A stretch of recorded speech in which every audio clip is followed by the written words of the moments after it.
ಎಲ್ಲರಿಗೂ ನಮಸ್ಕಾರ, welcome back to my YouTube channel. ಸೆಕೆ ಜಾಸ್ತಿ ಆಗಿ ಇವತ್ತು ಜೋರಾಗಿ ಮಳೆ ಬರ್ತಿದೆ ಹೊರಗಡೆ.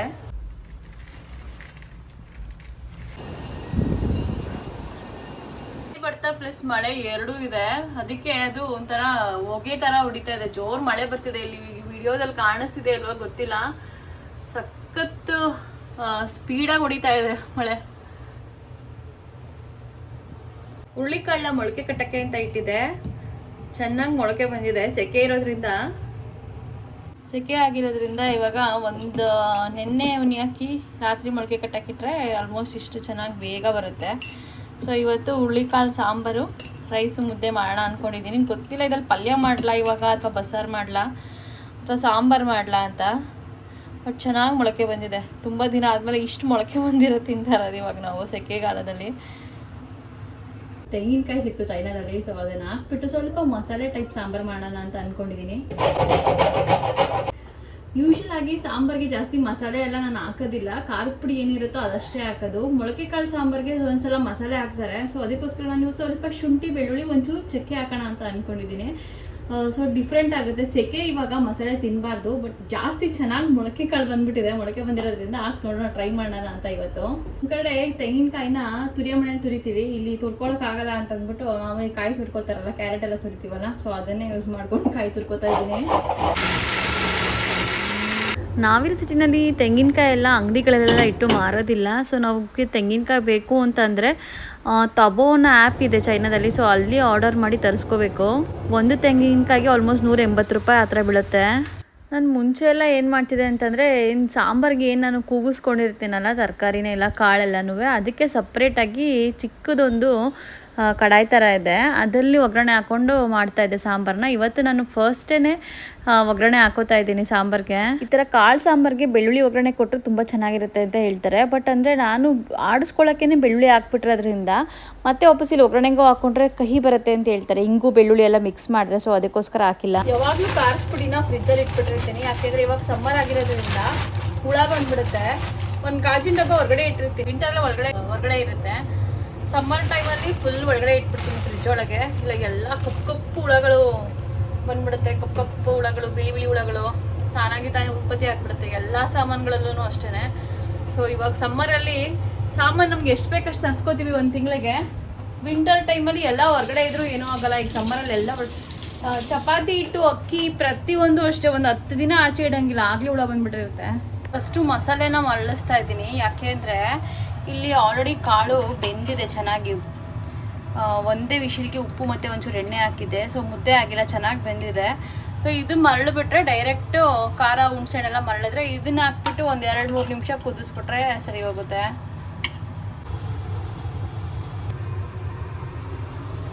ಅನ್ನಕ್ಕೆ ಇಟ್ಬಿಟ್ಟು ಒಂದು ಕಡೆ ಇಲ್ಲಿ ಸಾಂಬಾರು ಮಾಡಕ್ಕೆ ಇಟ್ಟಿದ್ದೀನಿ.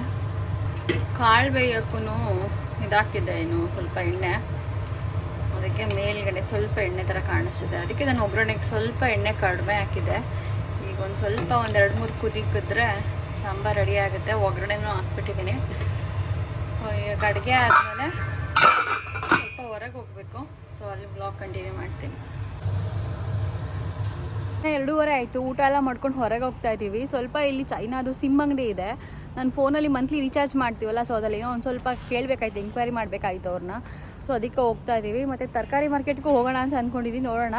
ಮತ್ತು ಒಂದು ಹೋಲ್ಸೇಲ್ ಮಾರ್ಕೆಟ್ ಇದೆ ಇಲ್ಲಿ ಚೈನಾದಲ್ಲಿ, ಆ ಕಡೆನೂ ಹೋಗೋಣ ಅಂತ ಅಂದ್ಕೊಂಡಿದ್ದೀವಿ. ಸೊ ನಾನೀಗ ಆ ಕಡೆ ಎಲ್ಲ ಹೋದಾಗ ಮತ್ತೆ ವ್ಲಾಗ್ನ ಕಂಟಿನ್ಯೂ ಮಾಡ್ತೀನಿ. ಚೆನ್ನಾಗಿ ಮಳೆ ಬಂದು ನಿಂತಿದೆ, ಆದರೆ ಸೆಕೆ ಮಾತ್ರ ಸಖತ್ ಸೆಕೆ ಆಗ್ತಿದೆ. ಜೊತೆಗೆ ಒಂದೊಂದು ಸಲ ಎಲ್ಲೋ 1-5 ನಿಮಿಷಕ್ಕೆ ಒಂದೊಂದು ಸಲ ತಣ್ಣಗೆ ಗಾಳಿ ಬರ್ತಾ ಬೀಸ್ತಿದೆ. ಇದು ಚೈನಾ ಟೆಲಿಕಾಮ್ ಅಂತ, ನಾವು ಚೈನಾ ಮೊಬೈಲ್ ಅಂತ ಇಲ್ಲಿ ಸಿಮ್ ತೊಗೊಂಡಿರೋದು. ಇಲ್ಲಿ ಹೋಗ್ಬೇಕೀಗ. ಪಾಪಕ್ಕೆ ಸ್ವಲ್ಪ ಜ್ವರ ಇತ್ತು, ಕೆಮ್ಮು ಶುರು ಆಗಿದೆ. ಈಗ ಮಳೆ ಮತ್ತೆ ಲೈಟಾಗಿ ಶುರು ಆಗೋ ಥರ ಅನ್ನಿಸ್ತಾ ಇದೆ. ನಾವಿರೋದು ಅದೇ ಬಿಲ್ಡಿಂಗಲ್ಲಿ ಮನೆ, 2ನೇದು, ಮುಂದ್ಗಡೆಯಿಂದ 2ನೇದು. ಸೊ ಇಲ್ಲಿಗೆ ಹೋಗ್ಬೇಕೀಗ. ಗಾಡಿಗೆ ಒದ್ದಿಸ್ಬಿಟ್ಟು ಬರ್ತಾರೆ ಅವರು, ಮಳೆ ಬರ್ತಾ ಇದೆ ಅಂತ. ಯೂನಿಫಾರ್ಮ್ ಮುಗೀತು. ನಡಿ ಒಳಗೆ ನಡಿ.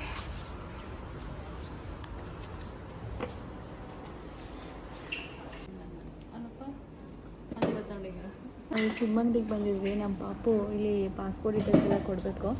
ನಮ್ಮ ಪಾಪುಗೆ ಸ್ಕೂಲಲ್ಲಿ ಈ ಸೇಫು ಮತ್ತು ಅನ್ಸೇಫ್ ಕ್ರೆಡೆನ್ಷಿಯಲ್ಸ್ನ ಎಲ್ಲೆಲ್ಲಿ ಕೊಡಬೇಕು ಕೊಡಬಾರ್ದು ಅಂತ ಕಲ್ತ್ಕೊಂಡಿದ್ದಾನೆ. ಅದಕ್ಕೆ ನಿನ್ನ ಪಾಸ್ಪೋರ್ಟ್ ಡೀಟೇಲ್ಸು ಅಡ್ರೆಸ್ ಡೀಟೇಲ್ಸ್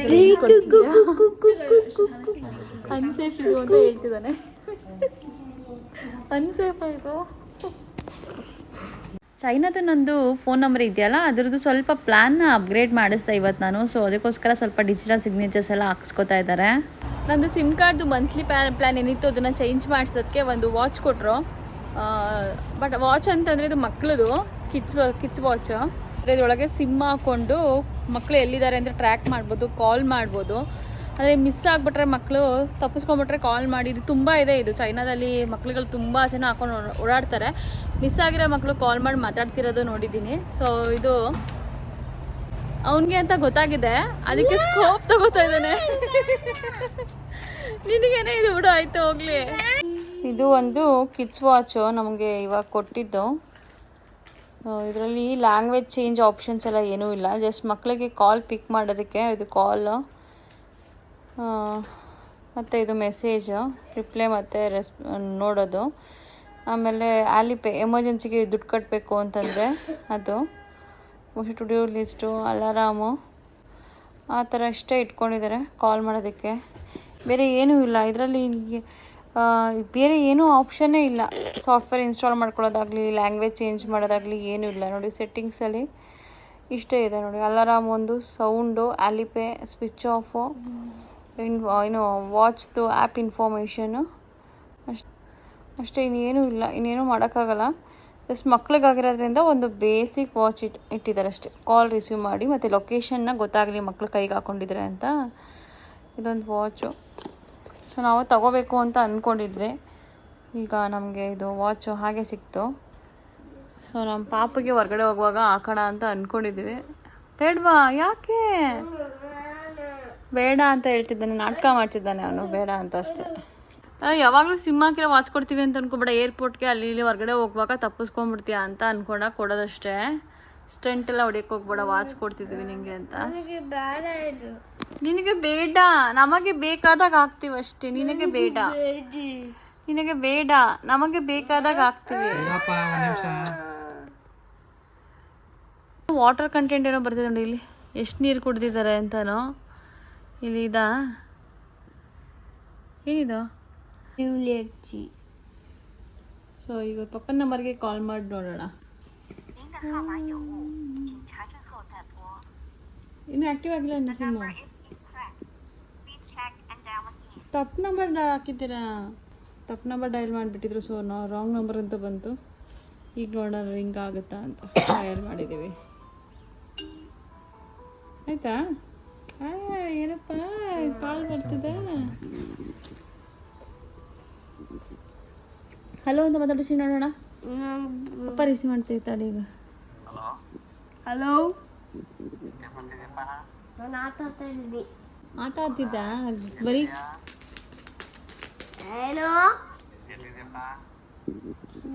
ಕೂತಿದ್ದೀನಿ. ಸೊ ಹೊಸ ವರ್ಕ್ ಆಗ್ತಿದೆ ಈಗ.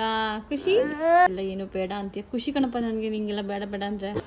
ಹಾಗೆ ಸೂಪರ್ ಮಾರ್ಕೆಟ್ ಕಡೆ ಹೋಗೋಣ ಅಂತ ಆಚೆ ಬಂದ್ವಿ. ಸೊ ಇಲ್ಲಿ ಚೈನೀಸ್ದು ಒಂದು ಬ್ರ್ಯಾಂಡ್ ಇದೆ, ಹುವಾಯ್ ಬ್ರ್ಯಾಂಡ್ ಅಂತ.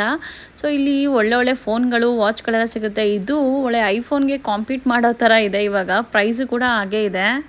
ವಾಚ್ ಇದೆ ನೋಡಿ, ಹುವಾಯ್ ವಾಚು, ವಾಚ್ ಫಿಟ್ 5 Pro ಅನ್ನೋ ಥರ. ಸೊ ಈ ವಾಚು ಬೆಲ್ಟು, ಇಲ್ಲಿರೋ ವಾಚು ಇಷ್ಟು 25,000 ಆಗುತ್ತೆ ಈ ವಾಚ್ಗಳಿಗೆ. ಆವಾಗಲೇ ಕಿಡ್ಸ್ ವಾಚ್ ಇದ್ದಲ್ಲ, ಅದೇ ವಾಚ್ ಇಲ್ಲೆಲ್ಲ 15,000 20,000 ಇದೆ. ಇಷ್ಟು ಕಲೆಕ್ಷನ್ಸ್ ಇದೆ ಕಿಡ್ಸ್ ವಾಚಲ್ಲಿ. ಇಲ್ಲೊಂದು ಜ್ಯೂಸ್ ಅಂಗಡಿ ಇದೆ. ಮುಸ್ಕಿನ ಜೋಳ. ಯಾಕೆ ಇದು ಕುಡಿಯೋದು ಬೇಡವಾ? ಬೇಡವಾ?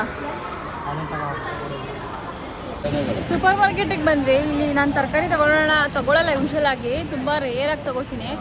ನಾಳೆ ಬೆಳಗ್ಗೆಯಿಂದನೂ ಮತ್ತೆ 100% ಮಳೆ ತೋರಿಸ್ತಿದೆ. ಏನೂ ತಗೊಳ್ಳೇ ಇಲ್ಲ ನಾವು, ಬರೀ ಹಾಲು ತಗೊಳ್ಳೋಣ ಅಂತ ಅಂದ್ಕೊಂಡಿದ್ದೀನಿ. ಈಗ ಒಂದು ಬುಕ್ ಇದೆ 4 ಲೈನ್ಸ್ದು, ಅಂದರೆ ಲೀಫ್ ಅಂತೇನೋ ಹೇಳ್ತಾರಲ್ಲ ಇಂಟರ್ಲೀಫ್ 4 ಲೈನ್ಸ್ ಅಂತ ಆ ಥರ ಬುಕ್ ಇದೆ. ಕನ್ನಡ ಬರೆಯೋಕ್ಕಾಗುತ್ತೆ ನಮ್ಮ ಪಾಪುಗೆ ಅಂತ ತೊಗೊಂಡಿದ್ದೀನಿ.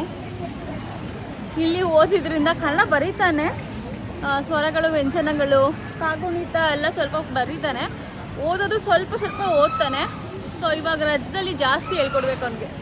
ನೋಡಿ ವೆಜ್ ಬೋಂಡ ಇದೆ, ಇದು ವೆಜ್, ಇದು ಹಿಟ್ಟು ಕಲಿಸ್ಬಿಟ್ಟು ಈರುಳ್ಳಿ ಎಲ್ಲ ಹಾಕ್ಬಿಟ್ಟು ಮಾಡಿರ್ತಾರೆ ಬೋಂಡ ವೆಜ್. ಇದು ಏನು ಮೊಟ್ಟೆ ನಾನ್ ವೆಜ್ ಎಲ್ಲ ಏನೂ ಹಾಕಿರಲ್ಲ. ತಿಂದಿದ್ದೀವಿ ನಾವು ಅಲ್ಲಪ್ಪ ಬೋಂಡ. ಇದೆಲ್ಲ ಬನ್ನಿ ಇಟ್ಟಿದ್ದಾರೆ, ಡ್ರೈ ಫ್ರೂಟ್ಸ್ ಬ್ರೌನ್ ಬನ್ನಲ್ಲ. ಹಾಲಲ್ಲಿ ಹಾಲು ತೊಗೊಳ್ಳೋಣ 2 ಪ್ಯಾಕೆಟು. ಹಾಲು ಈ ಕಡೆನಾ ಕಡೆ ಹಿಂದೆ ಲೇಟ್ ಆಗಿಬಿಟ್ರೆ ಹಾಲು ಎತ್ತಾಕ್ಬಿಡ್ತಾರೆ. ಇವತ್ತು ತಾರೀಕು ಬಂದು 4.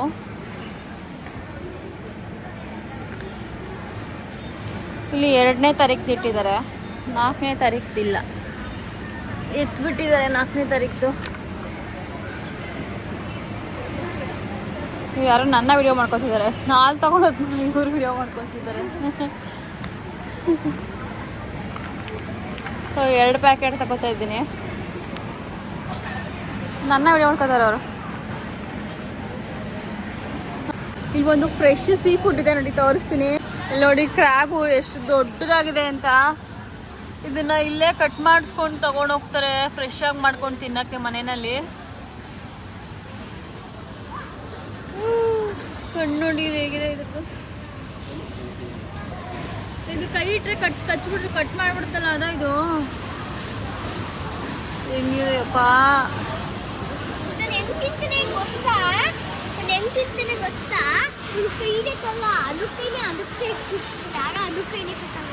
ಹೌದಾ?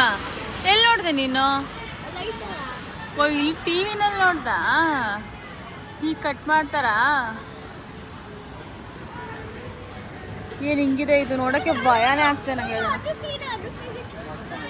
ಹೌದೌದು, ಕಟ್ಟಾಗಲಿ ಅಂತ. ಓ ಇಲ್ಲಿ ಇದು ಶಾರ್ಪ್ ಆಗಿರುತ್ತೆ ಪಾಪ. ಮುಂದ್ಗಡೆ 2 ಕೈ ಶಾರ್ಪ್ ಕಟಕ್ಕಂದು ಕಟ್ ಮಾಡಿಬಿಡುತ್ತೆ ಅಲ್ಲಿರೋ 2 ಕೈ. ಈ ಕಡೆ ದೊಡ್ಡ ದೊಡ್ಡ ಕ್ರ್ಯಾಬ್ ಇದ್ರೆ ಇಲ್ಲಿ ಏನೋ ಒಂಥರ ಫಿಶ್ ಇದೆ, ಈ ಫಿಶ್ನು ತಿಂತಾರೆ ಇವರು. ಇದು ಲಾಬ್ಸ್ಟರ್ ಅಂತಾರಲ್ಲ ಅದು ಅನ್ಸುತ್ತೆ ಆ ಕಡೆ ಇರೋದು. ಇದೇನೋ ಈ ಥರ ಫಿಶ್ ಅಂತ ಕೊಟ್ಟಿದ್ದಾರೆ, ಒಂಥರ ಮಲ್ಗಿರೋ ಥರ ಶೇಪ್. ಇದು ನಿಂತಿರೋ ಥರ ಅಲ್ಲ. ಬೀಳ್ತಾ ಇದ್ದಲ್ಲ, ಯಾಕೆ ಬಿದ್ದುಬಿಡ್ತಿದ್ದಲ್ಲಪ್ಪ, ಅದು ಒಳಗೆ ಬಿದ್ದುಬಿಡ್ತಿದ್ದಲ್ಲ ಕ್ರ್ಯಾಬ್ ಒಳಗೆ. ಮೀನು ಇಟ್ಟಿದ್ದಾರೆ ಇಲ್ಲಿ, ಏನೇನು ಮೀನುಗಳೋ ಗೊತ್ತಿಲ್ಲ. ಐಸ್ ಒಳಗಡೆ ಫಿಲ್ ಮಾಡಿ ಇಟ್ಬಿಟ್ಟಿದ್ದಾರೆ. ಜಾರುತ್ತೆ ಇದು, ನೀರಲ್ವಾ. ಇದೆಲ್ಲ ಎತ್ಕೋತಾ ಇದ್ದಾರೆ ನೋಡಿ, ಯಾವ ಥರ ಬೇಕು ಹಂಗೆ.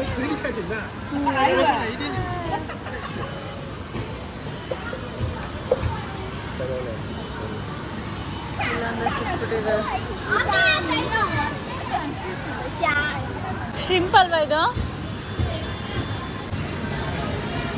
ಒಳಗಡೆ ಒಳ್ಳೆ ಪಿತಿ ಪಿತಿ ಪಿತಿ ಪಿತಿ ಅಂತಿದ್ದಾರೆ. ಚೈನಾದಲ್ಲಿ ಸೆಟ್ ದೋಸೆ ಸಿಗುತ್ತೆ ನೋಡಿ, ಇಲ್ಲಿ ದೋಸೆ ಮಾಡ್ತಾ ಇದ್ದಾರೆ. ಚೈನಾದ ದೋಸೆ, ಸೆಟ್ ದೋಸೆ. ಏ ಪಾಪ ಸೆಟ್ ದೋಸೆ ನೋಡಿ, ಇಲ್ಲಿ ಸೆಟ್ ದೋಸೆ ಮಾಡ್ತಾ ಇದ್ದಾರೆ. ಇಲ್ಲಿ ಸೇಮ್ ಇಟ್ಟು ಆಲೂಗಡ್ಡೆ ಪಲ್ಯ ಮಾಡಿಬಿಟ್ರೆ, ಎಲ್ಲ ಸಾಗು ಮಾಡಿಬಿಟ್ರೆ ಸೆಟ್ ದೋಸೆ ಸಾಕು.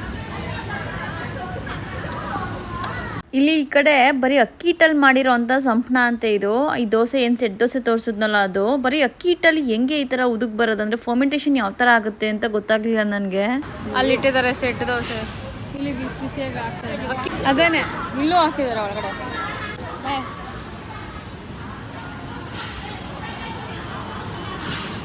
ಇಲ್ಲಿ ಬನ್ ಥರ ಮಾಡಿದ್ದಾರೆ, ಕಲರ್ ಬನ್ನು. ಜೋಳದ್ದು ಕಾರ್ನ್ ಬರುತ್ತಲ್ಲ ಅದು, ಇದು ಗೋಧಿದು. ಇದೇನೋ ರಾಗಿ ಮುದ್ದೆ ಥರ ಕಾಣಿಸ್ತಿದೆ. ಇದು ಪರ್ಪಲ್ ಕಲರು. ಇದು ಒಂದು ಬನ್ ಥರ ಮಾಡಿದ್ದಾರೆ. ಇದೆಲ್ಲ ಬೌಸ್ ಮ್ಯಾಂತವ್. ಒಳಗಡೆ ಏನಿರಲ್ಲ, ಪ್ಲೇನ್ ಇರುತ್ತೆ. ಇದನ್ನ ಮ್ಯಾಂತವ್ ಅಂತ ಕರೀತಾರಂತೆ.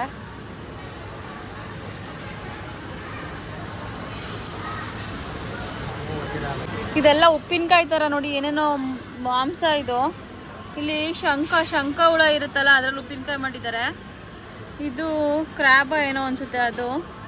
ಇದು ಇಲ್ಲಿಂದ ಹುಳಿ ಹುಳಿ ಆಗಿರುತ್ತೆ. ಇಲ್ಲಿಂದ ಸ್ಪೈಸಿ ಆಗಿರುತ್ತೆ ಇದು ಮಾಂಸಗಳು, ಬೇರೆ ಬೇರೆ ಥರದ ಮಾಂಸ ಎಲ್ಲ ಇಟ್ಟಿದ್ದಾರೆ ಇಲ್ಲಿ. ಇದೇನೋ ಹಂದಿ ಮಾಂಸ ಅನಿಸ್ತಾ ಇದೆ, ಮೂಗು ನೋಡ್ತಿದ್ರೆ ಅದೇ ತರಬೇಕು. ಇದು ಡಕ್ಕು, ಖಾರದ ವಾಸನೆ ಬರ್ತಾ ಇದೆ. ಇಲ್ಲಿ ಶಂಖದುಳ, ಶಂಖ ಇದು ಅಲ್ವಾ? ಅದು ಹೌದು ಶಂಖ. ಇದೂ ಕೋಳಿ ಕಾಲ್ದು ಸಾಂಬಾರು, ಪಿಗ್ಗೆ ಇದು ಹೌದು, ಗೊತ್ತಾಗುತ್ತೆ ಹೋಗಿ ನೋಡೋದು. ವೆರೈಟಿ ನಾನ್ ವೆಜ್ ಇಟ್ಕೊಂಡು ಸ್ಪೈಸಿಯಾಗಿ ಖಾರಾಗಿ ಏನೋ ಮಾಡಿಟ್ಟಿದ್ದಾರೆ. ಇದು ಹಾಟ್ ಡಾಗ್ಸ್. ಇದು ಕಡಲೆಪುರಿ ನೋಡಿ, ಚೈನಾದ ಕಡಲೆಪುರಿ ಇದು. ಇಷ್ಟು ಕಡಲೆಪುರಿಗೆ 120-130 ರೂಪಾಯಿ ಇಷ್ಟಕ್ಕೆ. ಅಂದರೆ ಇದು ಸ್ಟಿಕ್ಕಿ ರೈಸಲ್ಲಿ ಮಾಡಿರುತ್ತಾರಲ್ಲ, ಸೊ ಟೇಸ್ಟ್ ಚೇಂಜ್ ಇರುತ್ತೆ, ಸ್ವೀಟ್ ಇರುತ್ತೆ ಇದು ಕಡಲೆಪುರಿ. ಇಲ್ಲೆಲ್ಲ ಇಟ್ಟಿದ್ದಾರೆ, ಏನೋ ಹಪ್ಪಳ ಥರ ಇಟ್ಟಿದ್ದಾರೆ ಇಲ್ಲಿ. ಕೋಡ್ಗಳೇನೋ ಇದು, ಸ್ವೀಟ್ ಇದು ಮೋಸ್ಟ್ಲಿ. ಇರಿ ಹಪ್ಪಳ ಥರ ಇಟ್ಟಿದ್ದಾರೆ ಇಲ್ಲೇನೋ. ಓ, ಇಲ್ಲಿ ಪುರಿ ಉಂಡೆ ಇದೆ, ಇದಕ್ಕೂ ಸ್ವೀಟ್ ಹಾಕಿರ್ತಾರೆ. ಪುರಿ ಉಂಡೆ ಇದು ಒಂದೊಂದು ತೂಕದ ಮೇಲೆ ಹೋಗುತ್ತೆ. ಈ ಪುರಿ ಉಂಡೆಗೆ ಆಲ್ಮೋಸ್ಟ್ ಒಂದು ಅರ್ಧ kg-ಗೆ 350 ರೂಪಾಯಿ ಅಂತ ಹಾಕಿದ್ದಾರೆ, ಅರ್ಧ kg-ಗೆ. ಬಟ್ ಇದು 120-130 ರೂಪಾಯಿ ಆಗುತ್ತೆ ಇಷ್ಟು ಪುರಿ ಉಂಡೆಗೆ. ಒಂದೊಂದು ಪುರಿ ಉಂಡೆ ಒಂದೊಂದು ರೇಟ್ ಇದೆ, ತೂಕದ ಮೇಲೆ ಡಿಫ್ರೆನ್ಸು. ಇದು ಅಷ್ಟೇ, ಪುರಿನೂ ಅಷ್ಟೇ. ಇದು ನೋಡಿ, ಕಡಲೆಪುರಿ 8.79 ಅಂತಿದೆ, ಅಂದರೆ ಆಲ್ಮೋಸ್ಟ್ 120 ರೂಪಾಯಿ ಆಯಿತು. ಇದು 7.18 ಅಂತಿದೆ, ಅದೇ ತೂಕದ ಮೇಲೆ ಒಂದೊಂದು ರೇಟ್ ಹಾಕಿದ್ದಾರೆ. ಮತ್ತೆ ಮಳೆ ಸ್ಟಾರ್ಟ್ ಆಯಿತು, ವಾಪಸ್ ಮನೆ ಕಡೆಗೆ ಹೋಗ್ತಾ ಇದ್ದೀವಿ. ಈ ಹೂವು ಸುಮಾರು ಜನಕ್ಕೆ ಗೊತ್ತಿರುತ್ತೆ, ಸಂಜೆ ಮಲ್ಲಿಗೆ ಹೂ ಇದು. ಇನ್ನೇನು 5 ಗಂಟೆ ಆಯ್ತಲ್ಲ, ಅರಳುತ್ತಾ ಇದೆ. ಮೊಗ್ಗು ಇದೆ, ಮೊಗ್ಗೆಲ್ಲ ಕೀಳ್ಬಾರ್ದು ಚಿನ್ನೆ. ವಾಪಸ್ ಮನೆಗೆ ಬಂದ್ವಿ, ಸಂಜೆ 5:45 ಆಯಿತು. ಈಗ ಇನ್ನೂ ಮಳೆ ಬರ್ತಾನೆ ಇದೆ ಹೊರಗಡೆ. ಮಧ್ಯಾಹ್ನ ಅಡುಗೆ ಮಾಡ್ತಾ ಇಡ್ಲಿಗೆ ಅಂತ ಉನಿ ಹಾಕಿದ್ದೆ. ಇವಾಗ ಆಡಿಸ್ಕೋಬೇಕು ಇಡ್ಲಿಗೆ. ನಾಳೆ ಬೆಳಗ್ಗೆ ಇಡ್ಲಿ ಜೊತೆಗೆ ಏನು ಸಾಂಬಾರು ಮಾಡಿದ್ನಲ್ಲ, ಹುಳ್ಳಿಕಾಳು ಸಾಂಬಾರು. ಸೊ ಸಾಂಬಾರಿಗೆ ಇಡ್ಲಿ ತುಂಬ ಚೆನ್ನಾಗಿರುತ್ತೆ ಅಂತ ಅಂದ್ಬಿಟ್ಟು ಇಡ್ಲಿ ಹುಳಿ ಹಾಕಿದ್ದೀನಿ ಇವತ್ತು. ಸೊ ಇವತ್ತು ನಾಳೆ ಇಡ್ಲಿ ಮತ್ತು ಚಟ್ನಿ. ಹುಳ್ಳಿಕಾಳು ಸಾಂಬಾರು ತಂಗಳಾದಷ್ಟು ರುಚಿ ಜಾಸ್ತಿ ಅಂತ ಹೇಳ್ತಾರಲ್ವ, ಸೊ ಅದಕ್ಕೆ ಇಡ್ಲಿ ಮಾಡಿದ್ದೀನಿ. ಇಡ್ಲಿ ಆಡಿಸ್ಕೋಬೇಕು ಇವಾಗ. ಸೊ ಬೆಳಗ್ಗೆಗೆ ಬಿಸಿ ಇಡ್ಲಿ ಜೊತೆಗೆ ಚಟ್ನಿ ಮತ್ತು ಹುಳ್ಳಿಕಾಳು ಸಾಂಬಾರು ಹಾಕೊಂತಿದ್ರೆ ಸಕ್ಕತ್ತಾಗಿರುತ್ತೆ. ಇನ್ನು ನೈಟ್ಗೆ ಮೊಳಕೆ ಕಟ್ಟಿರೋ ಹುಳ್ಳಿಕಾಳು ಸಾಂಬಾರು ಜೊತೆಗೆ ಒಂದು ಸ್ವಲ್ಪ ಮುದ್ದೆ ಮಾಡಿಕೊಂಡ್ರೆ ಸಾಕು, ರಾತ್ರಿದ್ದು ಊಟ ಮುಗಿಯುತ್ತೆ. ಇನ್ನು ಇವತ್ತಿನ ಬ್ಲಾಗ್ನ ನಾನು ಇಲ್ಲಿಗೆ ಎಂಡ್ ಮಾಡ್ತಿದ್ದೀನಿ. ಇವತ್ತಿನ ಒಂದು ಡೈಲಿ ಬ್ಲಾಗ್ ನಿಮಗೆ ಎಲ್ಲರಿಗೂ ಇಷ್ಟ ಆಗಿದೆ ಅಂತ ಅನ್ಕೋತೀನಿ. ಇಷ್ಟ ಆಗಿದ್ರೆ ಈ ವಿಡಿಯೋಗೊಂದು ಮೆಚ್ಚುಗೆ ಇರಲಿ. ಇದೇ ಥರದ ಒಂದು ಡೈಲಿ ಬ್ಲಾಗ್ ಅಥವಾ ಚೈನಾದ ಜೀವನ ಶೈಲಿ ಮತ್ತು ಚೈನಾದ ವಿಡಿಯೋಸ್ನ ನೋಡೋದಕ್ಕೋಸ್ಕರ ಯೂಟ್ಯೂಬ್ ಚಾನಲ್ನ ಸಬ್ಸ್ಕ್ರೈಬ್ ಮಾಡಿ ಅಂತ ಹೇಳ್ತಾ ಮತ್ತೆ ಒಂದು ಚೈನಾ ವಿಡಿಯೋದಲ್ಲಿ ಸಿಗೋಣ. ಅಲ್ಲಿವರೆಗೂ ಎಲ್ಲರಿಗೂ ಬೈ ಬಾಯ್.